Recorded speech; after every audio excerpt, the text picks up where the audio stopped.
Baik, Assalamualaikum warahmatullahi wabarakatuh. Perkenalkan, saya Angga Priansyah dengan NIM 411222 Saya akan menjelaskan tentang jawaban ulangan saya UAS ujian akhir semester untuk program studi Teknik Informatika, kemudian dengan mata kuliah Analitik dan Visualisasi Data. Di soal nomor pertama, itu untuk mengevaluasi faktor non-temporal yang paling dominan mempengaruhi total pendapatan revenue dari data transaksi 3 bulan. Data transaksi ini didapatkan dari data dummy yang telah diberikan oleh dosen saya. Berikut. Kemudian untuk menganalisis faktor utama. Ada dua faktor. Yang pertama, faktor pertama, kategori produk paling dominan secara segmentasi pendapatan. Kategorinya itu ada elektronik, fashion, dan perabotan. Kemudian rata-rata total pendapatannya itu untuk elektronik 1.216.667 rupiah. Kemudian fashion Rp800.000, perabotan Rp575.000. Nah, kemudian untuk faktor kedua yaitu rating produk, indikator kualitas korelasi positif dengan pendapatan, hasil korelasi person variable numerik terhadap total pendapatan, jumlah transaksi 1.000, biaya promosi 0,707, ratingnya itu 0,529.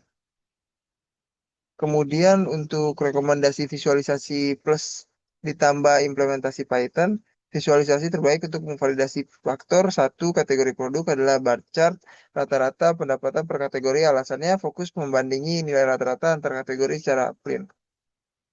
Kemudian ini adalah bar chart saya untuk rata-rata total pendapatan per kategori.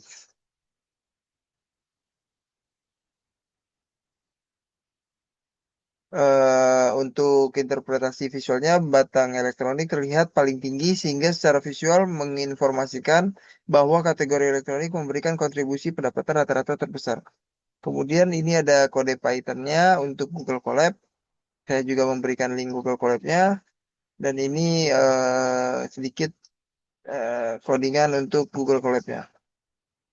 Lalu masuk di soal nomor 2, tujuan menghitung churn rate dan retention rate, lalu membuat cohort analisis sederhana Maret sampai Juli berdasarkan data pelanggan aktif dan akuisisi pelanggan baru.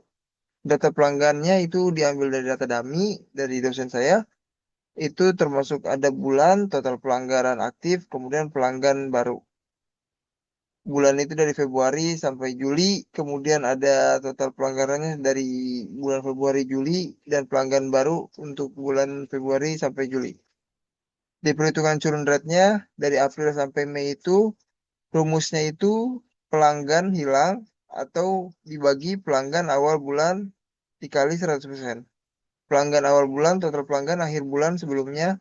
Pelanggan hilang sama dengan pelanggan awal bulan ditambah pelanggan baru dikurang pelanggan akhir bulan dapat didapatkan di bulan April itu churn rate bulan April itu 8,33%. Kemudian di bulan Mei itu ada 11,11%. Di churn rate bulan Mei 11,11% lebih tinggi daripada April 8,33%. Artinya di Mei lebih banyak pelanggan yang berhenti berlangganan relatif terhadap basis pelanggan awal. Padahal akuisisi pelanggan baru di Mei justru lebih rendah 200 versus 250. Ini sinyal kualitas retensi menurun di Mei. Mengapa cohort analisis diperlukan? Hanya memberikan agregat cohort analisis memisahkan pelanggan berdasarkan bulan akuisisi sehingga kita bisa melihat pola retensi perangkatan pengguna. Contohnya itu cohort April cenderung drop lebih cepat dibandingkan cohort Juni. Ini membantu menemukan masalah onboarding, kualitas konten, atau promo yang spesifik pada periode akuisisi tersebut. Untuk visualisasinya, kita dari heatmap, implementasinya kode dari Python. Karena data yang diberikan bersifat agregat bulanan, cohort retensi tidak bisa dihitung secara unik tanpa data per pengguna. Untuk cohort analisis sederhana dibuat pendekatan tingkat retensi cohort mengikuti tingkat retensi basis pelanggan dari bulan ke bulan. Berikut adalah gambar dari cohort retention heatmap perkiraan dari data agregat. Cohort April menunjukkan penurunan retensi paling cepat pada bulan setelah akuisisi karena retensi April sampai ke Mei itu paling rendah. Cohort Juni relatif paling baik, retensinya itu dari Juni sampai Juli paling tinggi. Berikut ada kode Python-nya untuk Google Colab-nya dan juga sedikit cuplikan dari kode Python-nya. Kemudian di soal nomor 3 ini tujuannya itu untuk merancang web interaktif menggunakan RC ini untuk eksplorasi dan penjualan Q4 2025. Aplikasi harus memiliki input lokasi, checkboard, dan pilihan metrik radio serta penampilkan Growth bar chart. Berikut ada kode RC ini.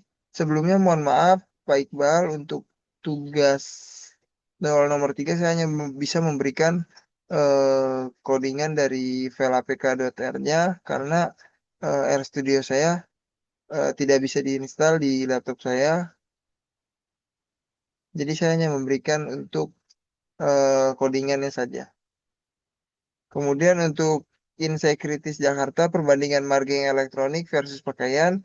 Jika metrik diset ke margin keuntungan dan lokasinya hanya Jakarta, grafik menunjukkan bahwa kategori pakaian memiliki margin lebih tinggi dibanding elektronik.